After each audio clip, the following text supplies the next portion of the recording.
The world watches in alarm. Fascism, a ghost we thought we'd buried, rises again. It wears many masks, but its voice is unmistakable. It speaks of hate, division, and fear. This ancient evil finds fertile ground in our modern anxieties. It preys on economic uncertainty and social change, and it uses discrimination as its weapon. Today, fascist narratives target minorities and women. They aim to divide, to control, to silence. Conservative movements, once champions of tradition, now flirt with this danger. They adopt the language of exclusion. They embrace policies of discrimination, us versus them. This is the fascist mantra. It is a powerful tool. It creates enemies where there are none. It justifies cruelty and oppression. We see this in the rise of anti-woke movements. These movements, cloaked in the language of free speech, attack the very foundations of equality. They seek to silence discussions of race and gender. They aim to erase the struggles of marginalized groups. This is not about preserving history. It is about controlling the narrative. It's about perpetuating a system where power remains in the hands of the few. We must be vigilant. We must call out these narratives for what they are: dangerous, divisive, and deeply un-American. We cannot afford to be complacent. The echoes of history are too loud to ignore. The fight against fascism is a fight for the soul of our nation. It's a fight we cannot afford to lose. In modern society, LGBT and trans people face significant discrimination. Hate crimes against LGBT individuals have surged, with trans people being particularly vulnerable.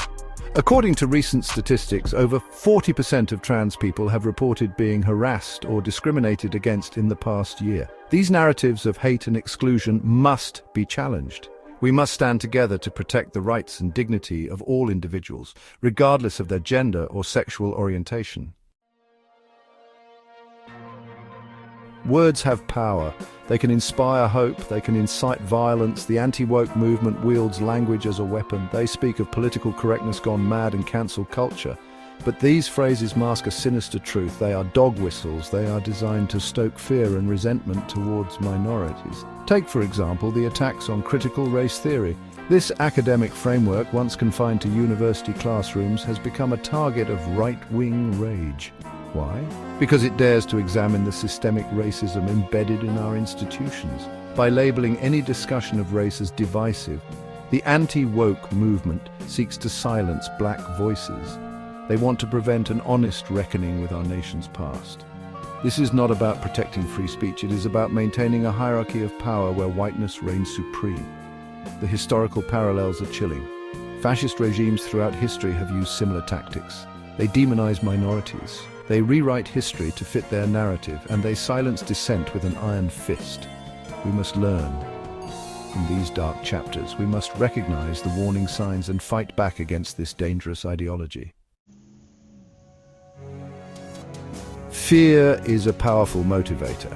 It can drive us to great lengths. It can also make us vulnerable to manipulation. The rise of anti-immigrant sentiment is a testament to this. Across the globe, we see a resurgence of xenophobia. Immigrants are scapegoated for economic woes and social ills. They are portrayed as dangerous criminals, invaders, a threat to our way of life. This narrative is not new. It is as old as civilization itself, but it is particularly potent in times of uncertainty.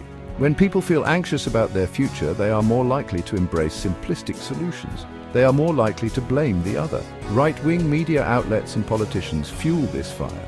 They spread misinformation about immigrants. They demonize refugees fleeing war and persecution.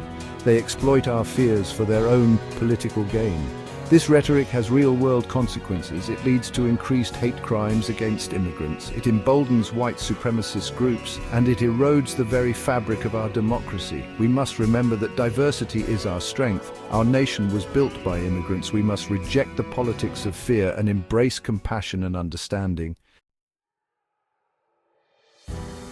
The fight for equality and dignity is far from over. In recent years, we have witnessed a concerted attack on the rights of women and minorities. From the dismantling of reproductive health care to the rollback of protections against domestic violence, the message is clear. The bodies of marginalized groups are not their own. This assault on autonomy is rooted in an ideology that seeks to control and subjugate. It is an ideology that sees certain groups as less than human, as property, as vessels for others' desires. The recent attacks on abortion rights are a prime example of this. By criminalizing abortion, conservative lawmakers are denying women agency over their own bodies.